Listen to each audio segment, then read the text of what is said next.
Hey, how's it going? We're gonna be looking at comic books today.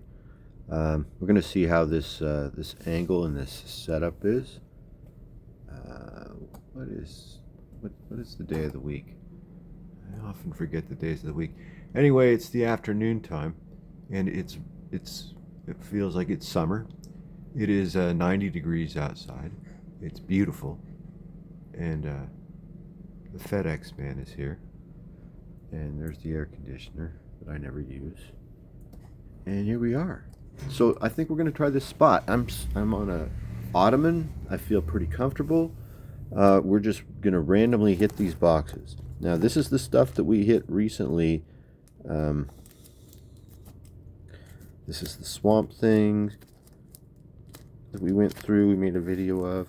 Um, there's that. Let's start at this end. Let's go to the back. These feel like they're Dells, so let's pull all these Dells out. Why not? Make this maybe like a Dell comic video. We'll talk about Dells. Let's see about this. I think we're going to want to come up a little bit and out like that. And this light, it's not going to work very well with comics in bags, so we're just going to take comics out of bags. Wouldn't you prefer it that way? I know I would. Dell Movie Classics, number 1056, still 10 cents. This is actually a part of the 4-color run. It's got Ed Cookie Burns in it. Sue and U.S. cavalry catch a grim trapper in their furious crossfire. Andra Martin, and there's Clint Walker from The Dirty Dozen.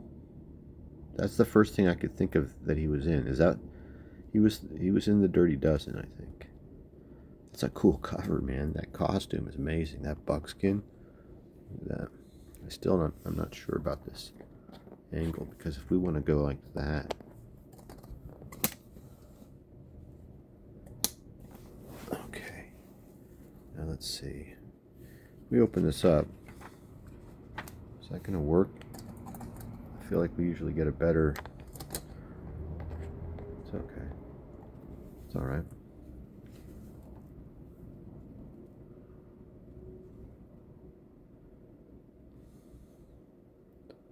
Is that a 59? I think it is. So this is October 1959 is when this is happening here. There's a little thing you have to decipher down here with Dell Comics. See that right there? That's the number of the issue, 1056, and it's actually 4-color comics is what that issue is. Then over here, it says 5910. It would be better if I took my glasses off, yeah. So that means it's 1959 and it's October. Here's stills from this movie I've never seen. Yellowstone Kelly. So this is really interesting, man. So I've never even seen this. I've never seen it. It might be on YouTube.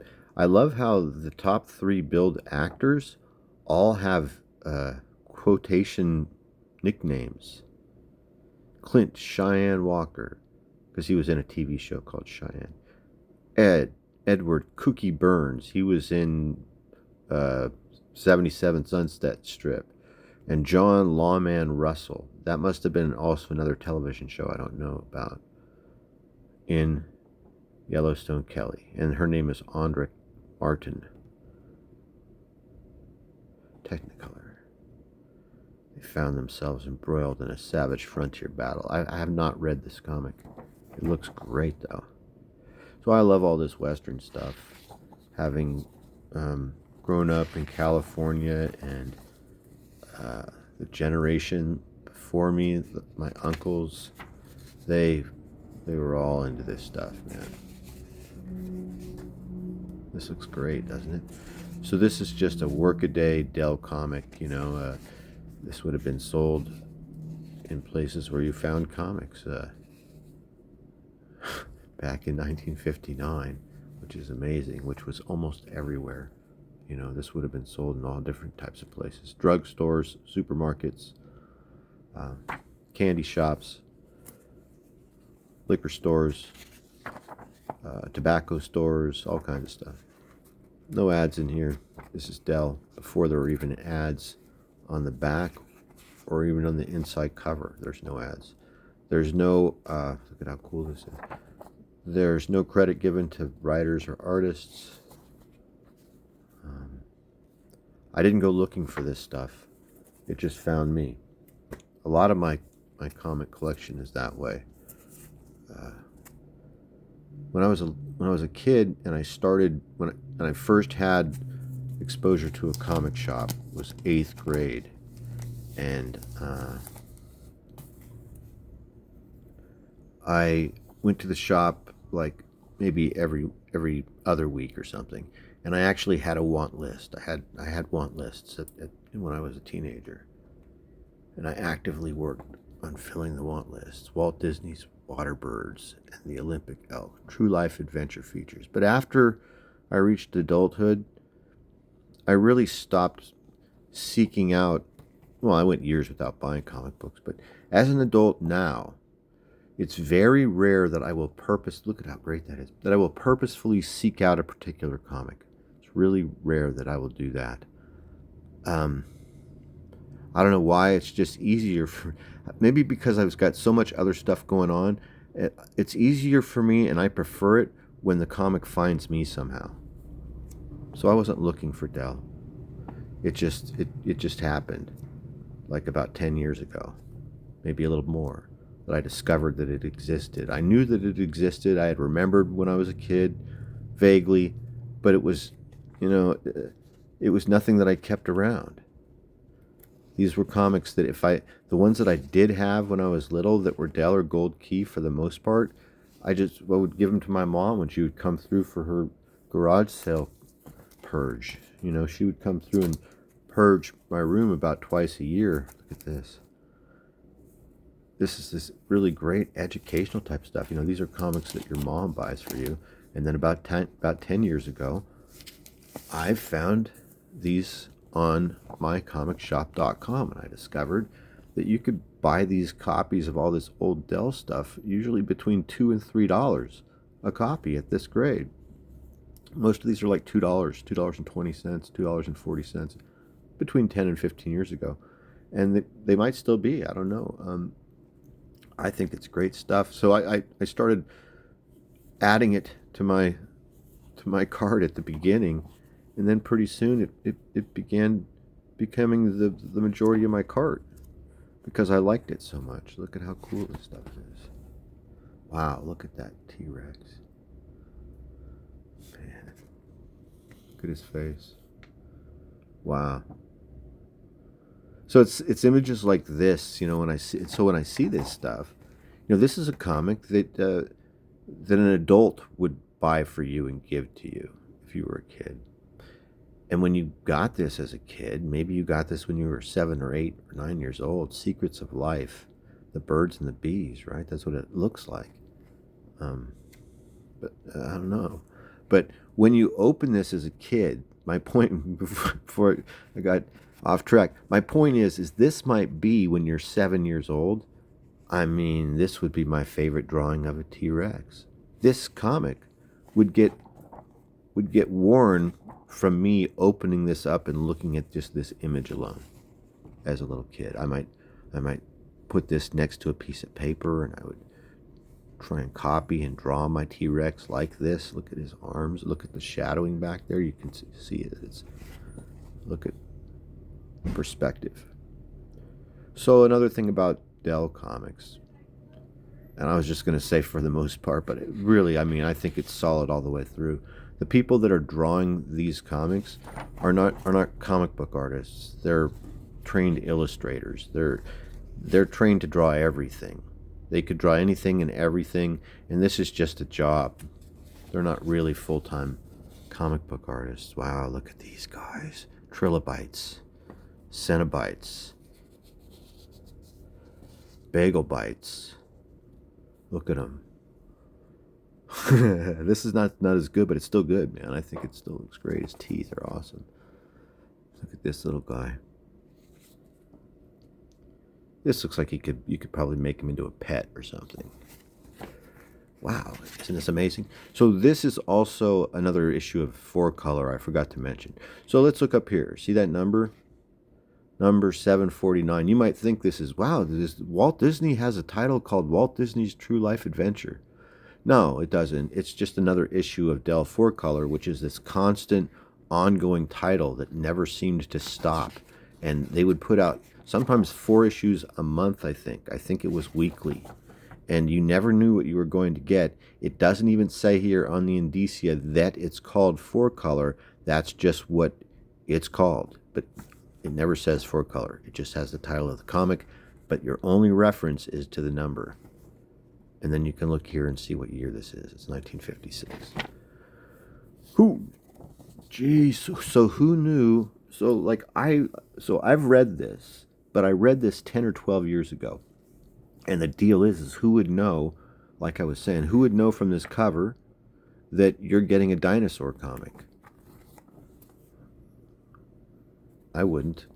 Your mom or your Aunt Clarice, she wouldn't have known that this was a dinosaur comic. She thought it was going to be about insects and about pollination or something. Isn't that great? He's taking it to the long neck. Saber-toothed tiger, and this was always like one of my favorite prehistoric animals when I was a kid. There's some fossils. There's another trilobite and a cenobite and another bagel bite. Dragonflies. We used to have a lot of dragonflies where I lived as a kid. We had a name for them, but I can't say it on this video. Look at these mallards. Beautiful ducks. Delicious. Praying mantis. So we also a lot of praying mantises around. My kids used to love praying mantis. My son had like a praying mantis, the same one, for a long time, man, like a couple of years or something. Look at little tadpoles. Look at this. This is wow. They're having some sort of a meeting, some sort of a meeting of the Frog Society.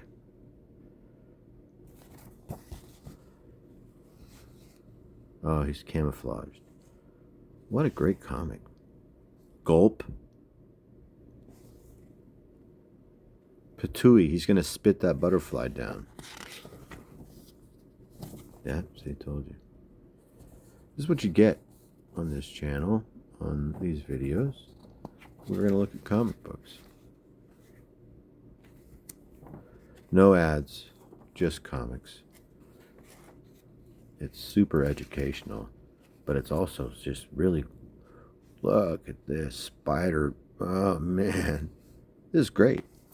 It's not too wordy either. I mean, there's a little bit, but not too much. See, I mean, it doesn't look like school to me. Like if I was 8 or 9, I would have devoured this thing. Look at all that.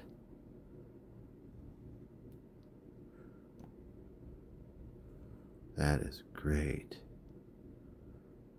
They say that in the army, the silkworm's mighty fine.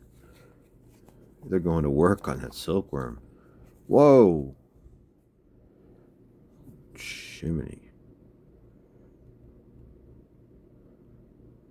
Wow. Are you not entertained?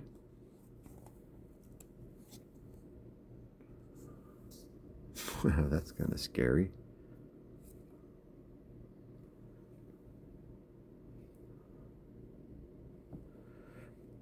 Repleats. The honey bloated repleats. That'd be a good name for a band. The honey bloated repleats. Have you had enough of Walt Disney's Secrets of Life? I haven't yet. Here's another issue of 4-color. It's Lowell Thomas High Adventure. So I can only guess that this was a television program. I've never seen it before. It's 4-color number 949. Look at how nice this is. So Dell, this company that made these comics, was a huge corporation. It's the same company that makes the computers still to this day. Same company.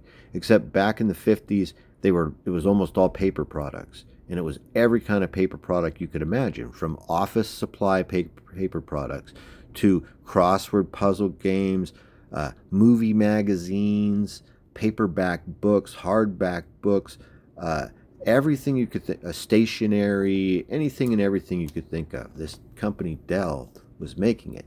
Now the comics, this was just a small subset, a piece of Dell was comic books, and since it was this large corporation, it was very high profile.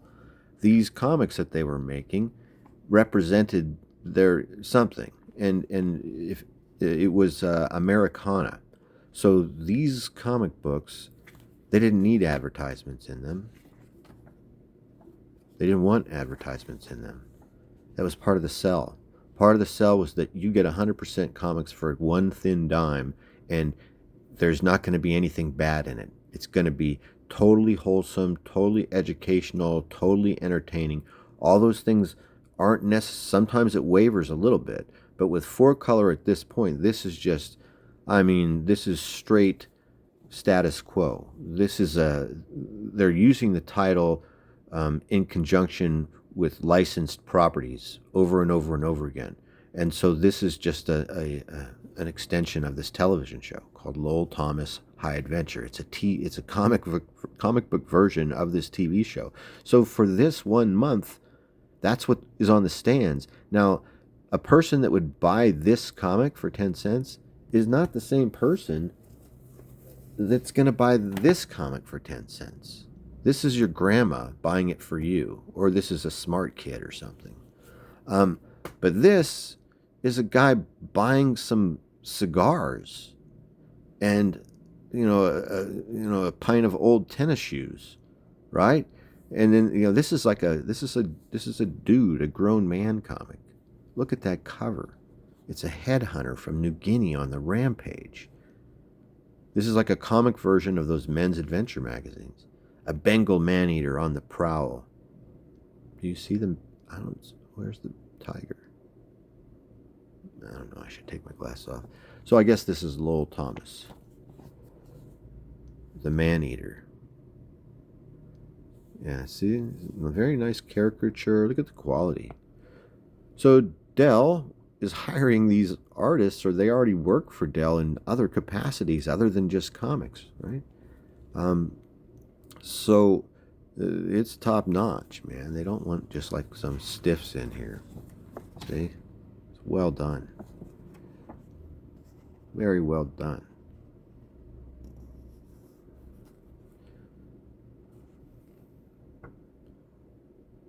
Helen Meyer, this lady right here, she was responsible for a lot of the stuff that I'm talking about. She was responsible for it. And then the person above her was George Delacourt. He's like an actual blood relation to the reason why the company is Dell.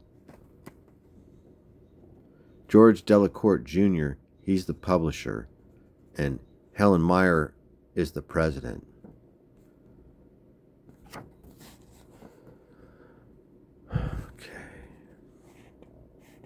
This looks great, huh? I'm not an expert on any of this stuff at all. I'm just an enthusiast. I've only been into this for about 10 or 12 years. And I haven't read any books or any Reddit threads about any of this stuff. I've just gleaned all this information from reading the comics and occasionally looking and seeing stuff in videos or in something I read on the internet. I know that Helen Meyer, she testified at those Wortham comic book hearings, and she provided sales information. And there's a whole. I read her. I think I read her full testimony, like what she said and what she brought and what she talked about when they were censoring comic books. It didn't apply to this.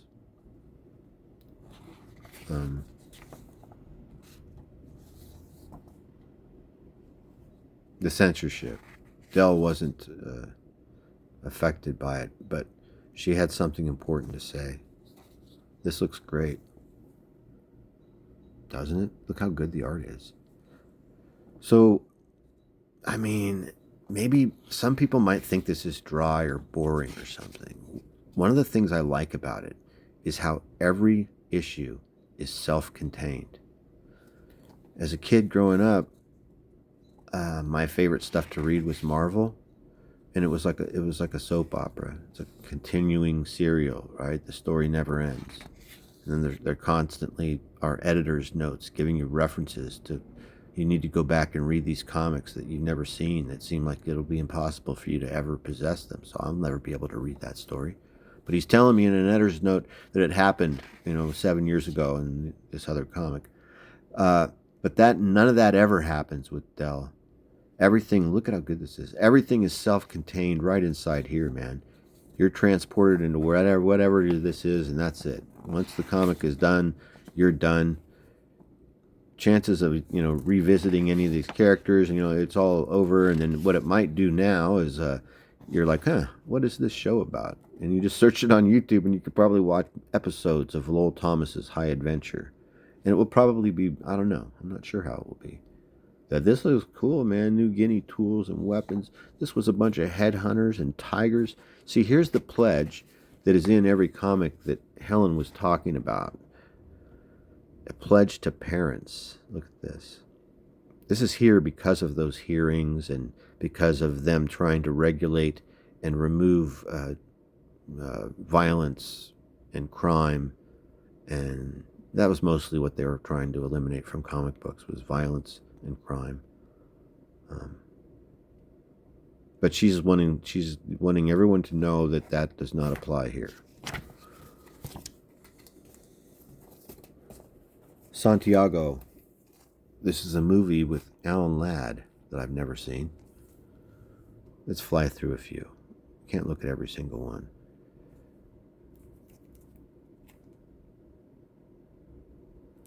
They fought a losing battle until a Yankee gunrunner landed in Santiago. Dell 4-color number 723. That's a nice cover. So who's this selling to? Is a kid gonna buy this? No, this is being sold at a drugstore where your mom or maybe some teenager is gonna buy this, or maybe the guy that's buying some Tipperillos or some White Owl cigars. I don't know. Figure it out. This is Classics Illustrated, The Crisis by Winston Churchill, featuring stories by the world's greatest authors. Number 145. It's a 15-center, and there's a artillery shell landing. That's great. Blammo.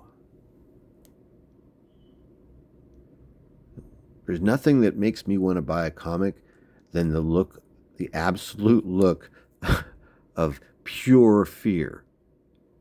Look at this. It's like yeah. I gotta possess that comic. I gotta read this, The Crisis.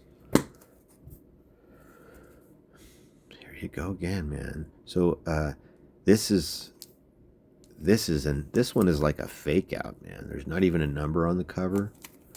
Let's just open this up just so I can show you. I'm pretty sure this isn't a title. I think this is a 4-color. Is Zane Grey's Stories of the West, is it its own title? I can't remember. We're going to look.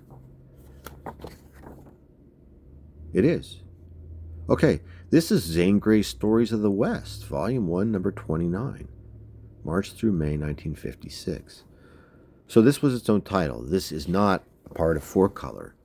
But look at this. I mean, see how this looks? Doesn't this look like the cover of a paperback novel? Like, look at the design of it. This is designed, it looks just like the cover of a small paperback novel, but it's a comic book. See how the title is, see how everything is designed. This is meant to sell to an adult reader. It's a Zane Grey story book, and it's the picturized edition. It's Robber's Roost. Look at that cover, isn't that great? They're holed out. It's the Hole in the Wall gang, huh? 1956. Natural Wonders of the West. Zangray's Robber's Roost. So some of the artists, remember how I was talking about it? They're like, these are professional, illustrators. Not all of them completely, but some, most of them are. But this doesn't look like it is as much. But in some of these Western titles, I've mentioned this before, other people worked for Dell. People that would go on to work for other companies whose names we would grow to recognize. So John Buscema is one of those people. So he did draw Westerns for Dell. This doesn't look as good. This is a weird... I'm not a fan of how they're drawing this hero. This kind of... I don't know. Or this... I mean, see... I'm just not a big fan of that art. Let's move on. Here's another 4-color. It's Old Yeller. This would have been probably a big hit. Some of these titles, like we don't need to open this. Some of these titles, like this, Disney's Old Yeller. This came out when this movie was in the theater, or had just been, transferred to television. But that would come later. So this comic is a cross sell with this movie. The remarkable story of a loyal Texas range dog and his teenage master. He's got the hydrophobia. I can't remember which one that's from, but yeah, this is, the story. So, or if you don't, you should see the movie. It's a great movie. But this was a huge hit. I mean, this was like this was a cultural, whatever. It was a big deal. Everybody knew about it. So this is an issue of 4-color that would have sold out. That if this was at the supermarket or at the store in your small town, where typically there would have, at the end of the week, there would still be 3 or 4 copies left of the 4-color from the week before, this would all be gone. There wouldn't be any more copies of Old Yeller. So your friend would have one, and you'd be like, "Dang, I wanted to get Old Yeller," and he said, "I know, I got the last one." Not so with Corky and White Shadow. I don't think this was as big of a hit as Old Yeller, but it was connected to the Mickey Mouse Club. You see this right here? This means that this was on television in a serialized format shown on the Mickey Mouse Club. DSC. Somebody's initials that owned it before me. It's a nice cover.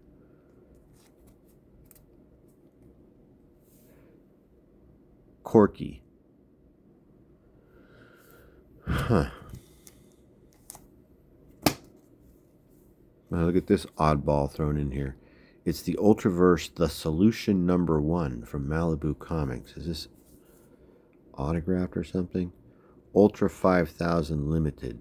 This must be some limited foil edition or something. Yeah. I don't remember if I even read this. Let's move on. Here's another big hit. So this is Bambi. Does that say 15 cents? This is Bambi, but this isn't the first printing of Bambi, I think. Let's pull it up. This would be Bambi when they re-released it, probably in the 1960s. And once again, it's Dell. They're not just randomly releasing and making comics. Walt Disney's Bambi #3.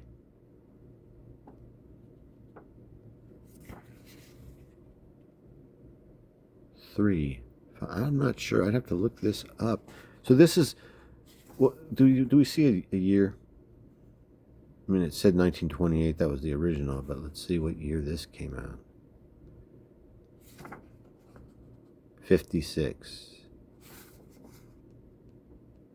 So let's say this is 56. So when they make a comic like this, it's because they're re-releasing Bambi again and putting it back in theaters. It's not just random, like, hey, let's do Bambi this month. It seems like everything is lining up numbers-wise, and we think that that Bambi will be a big hit. No, it's tied in with something else because this is a franchise deal, or not a licensing deal with Disney. This is another comic that would fly off the stands, right? Every mom who's got a kid that fits in the demo for Bambi, when she's checking out at the supermarket, Walt Disney's True Life Adventure. It's another Dell 4-color Beaver Valley. That's nice, isn't it? This is like a Disney documentary in comic book format. You could do a report at school on this comic book.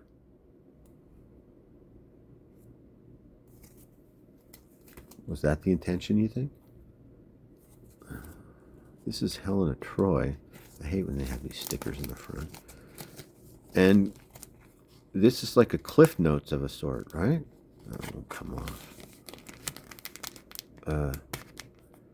Right? Like they told you you have to read something about Helena Troy, and you're like, fuck, I don't want to read anything about Helena Troy. Maybe you're a goofball, because this is a great story, so who wouldn't want to read something about Helena Troy? But yeah, this is a quick way to get the information, get the whole story. I think this is a comic. Once again, man, this is Dell. This isn't just randomly, hey, let's do Helena Troy this month. Maybe somebody's got to do a book report. No, this is a film. This is a movie adaptation. See? It's an Italian movie. It's Warner Brothers. No, it's not. What is it? No, it's not Italian. No, it's got Sir Cedric Hardwicke in it. Helen of Troy. I don't know who that actress is. She looks a little bit like a young Shelley Winters. I know I read this about 10 or 12 years ago, and the art in here is good. Look.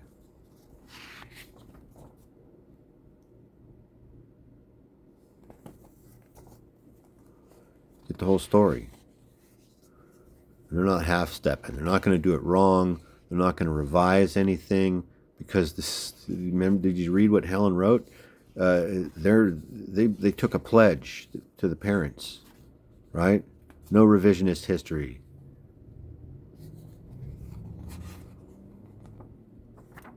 See, here's the pledge again. So there's so much comics. This is another thing that Dell often did. Remember, there's no ads. There's so much comics and so much story to tell that forget about wasting a page. We got to use the inside back cover to keep telling the story. And then we got to use the entire back. Well, we got to use 5 panels of the back cover, and we got to leave room for the pledge, but that's it. So the end of the comic happens all the way at the back cover. Ever seen anything like that before? Huh. Straight Arrow, the original Indian hero of radio fame. He's doing a rear naked choke on a mountain lion. What was this horse's name again? We just learned about this because of The Ring. Thunder? Oh man, I'm terrible.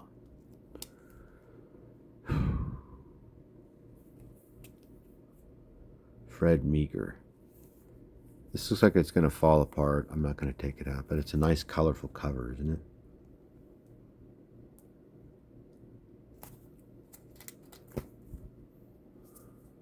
Thrills of Mystery, Unknown Worlds, number 39, ACG, American Comics Group. 12 cents. Action, thrills. Old number 7, You're a Failure, John Emmons, and Other Exciting Stories, with a Kurt Schaffenberger cover. There's nobody at the wheel. It's a ghost car. It's old number 7. Okay. The Song of Hiawatha, featuring stories by the world's greatest authors. Classics Illustrated 57. Wow, it's nice. I like the color process on this. I don't know what. I like how flat it is. It's matte, and there's so many colors. Let's look in here real quick. What do you say? Let's see what the inside looks like. What's going on the back? Oh, that's Classics Illustrated always has an ad for themselves on the back.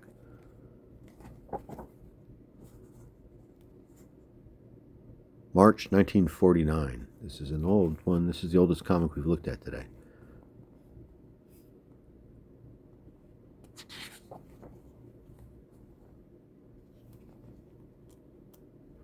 It's Old Comic Day.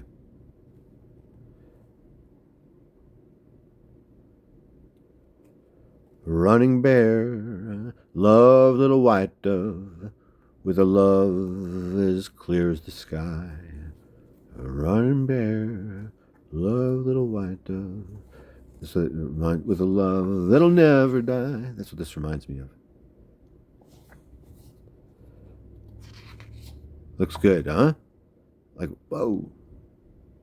The heck? Is that a giant sturgeon or something? I don't remember the story of Hiawatha. I just remember a cartoon. Wow. This looks really good. I know I read this. I did read this when I first got it, because this is one of the early Dells that I picked up.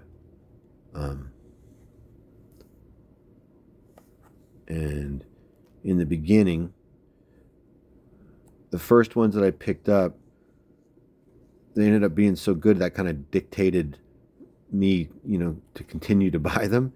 And this was one of the early ones that I ended up buying for like $2, and I saw it was from 1949. I was like, $2.40, 1949. I'm gonna get that. And then I read it and I was like, oh, I need to get more of these. Knights of the Round Table. This is another adaptation. This is a movie or a TV show. The photo cover. Again, Dell 4-color. It's an earlier issue. You see number 540. Sometime in the 50s. Like 57 or 58 probably.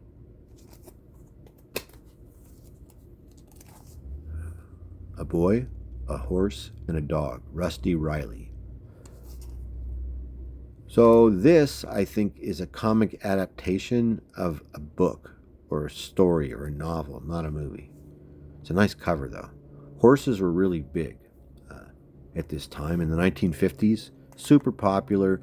I can only, just because of the comics that I own, that I've purchased from Dell, horses on covers, on painted covers, looking beautiful like this, must have been a big seller.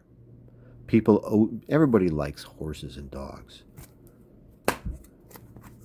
See, look at this cover of Silver. The Lone Ranger's famous horse, Hi-Yo Silver. See, this horse, this is the Lone Ranger's horse. He has his own comic. Isn't that interesting? It's amazing, right? Look, he's helping out this stray calf. Some previous owner branded him. Do you want to see if we can, if Silver has an internal monologue? Right? That's what I'm thinking. Is he narrating the stories?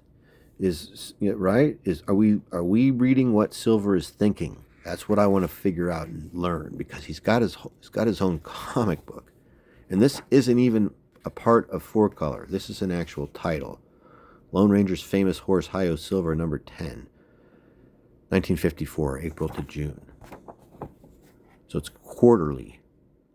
Silver's Manhunt.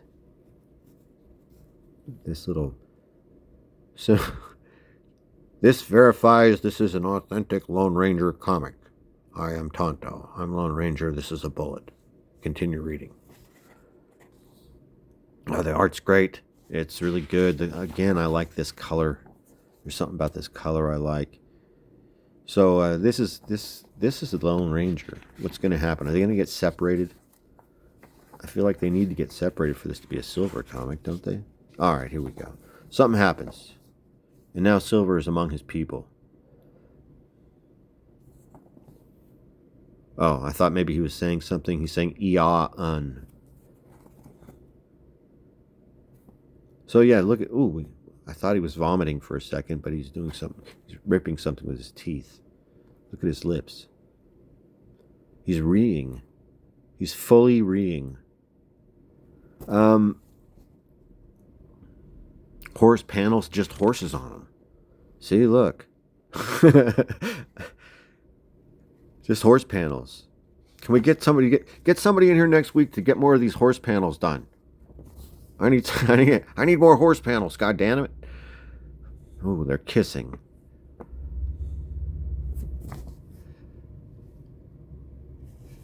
These horse panels are substandard. I need somebody to rework these horses. The barrel is all wrong on this horse. Look at the withers on him. They're off.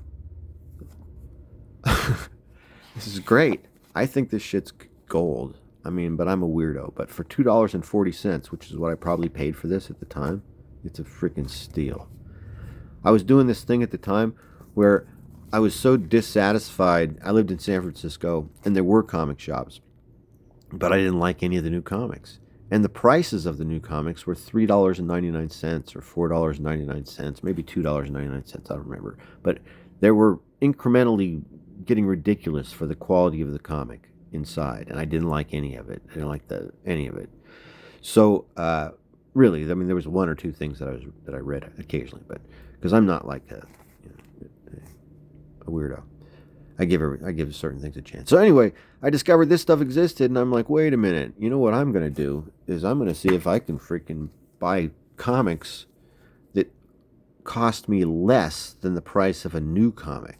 So instead of buying something that's crap, that when I pick it up and I open it up and I touch it, it has all these black borders inside of it, and the ink comes off, remember? And they had even eliminated a page. So now Marvel doesn't even have a splash page anymore. Instead, it's just all this crappy AI graphics with a giant introduction, the names of all the artists and writers. The front of the comics are just, the names of the people that worked on them are bigger than the actual title. I want to find out about Velvet. I don't care about Mark Millar or Dana Stubblefield, whoever the new person is that's drawing Spider-Man this month. Is it rookie sensation Dana Stubblefield of the San Francisco 49ers? I think it is. Anyway, RAK was the initials of the person who owned this National Velvet comic. This you might think that the title National Velvet is the name of a horse. I know I did at the beginning, before I saw the first movie with Elizabeth Taylor. This is based on a television program that came out after that. The movie was a hit. Then the movie was re-released, and it got traction, so they said we should make a TV show about it. And that's what this is. 1962. So she's Velvet. She's a girl, like she's a horse girl, like an equestrian chick. She's privileged. Just look at her. But the art's pretty good in here. I mean, if you're up for more horse panels, there's plenty of them. You're going to get a lot of horse stuff in here. You're going to learn about horses. This is for girls that like horses, right? This is exactly what this is. And man, I mean, this was a huge thing. It probably still is. Girls love horses, right? Look at this. This is a comic just for those girls that collect those plastic Breyer horses. I grew up with these girls that had like walls of Breyer horses in their bedrooms. A couple of them that I knew. And they rode horses all the time, you know. National Velvet, heavy hitter. This is the horse stack. Walt Disney's Stormy, the thoroughbred with an inferiority complex. So they're going into some other territory now. And it's a double feature. You get Pluto. What's Pluto doing?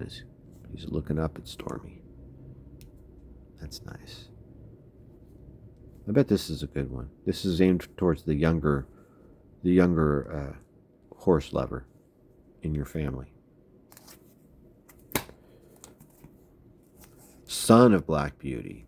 So this is for everybody. You know, Black Beauty, it's kind of a girl's thing, right? But then when they throw Son of Black Beauty on it, and you can see it's a young stallion, right? And here's Black Beauty. He's his mom, right?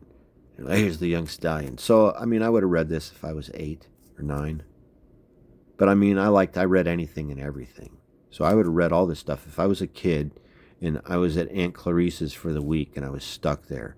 And this really is the situation of how I read Dells when I was a kid. It was very little, limited. But they would be like comics that would be at old people's house. And it was, do you have any comic books? I don't know, look in the magazines over there. And you look through the magazines and you find Black Beauty. And you're like, I guess this is a comic book. When is this from? You look at it, and you're like, what is this? And then you read it like this. So they're really going for everybody with this one. It's an action drama thing happening. There's a storm. There's people in the back of the wagon or the buggy, and he's trying to hold it together. Right? I don't want to kill these people back here. I got to keep my mind on the game. I've got the blinders, stare straight ahead. Whew. I'm thinking as Black Beauty. Here's our last comic for the day. It's another son of Black Beauty. David Berkowitz, son of Black Beauty. This is a real action cover. And this is taking it a step further. Remember, the other son of Black Beauty was like, hey, your little brother might like this comic. Now, this is like your dad who goes to the track and loses half of his paycheck. He might like this comic. If the room smells like cigars and cigarettes, this comic fits right in. I mean, if you turn back the clock nostalgia-wise, think about it. Think about all of it.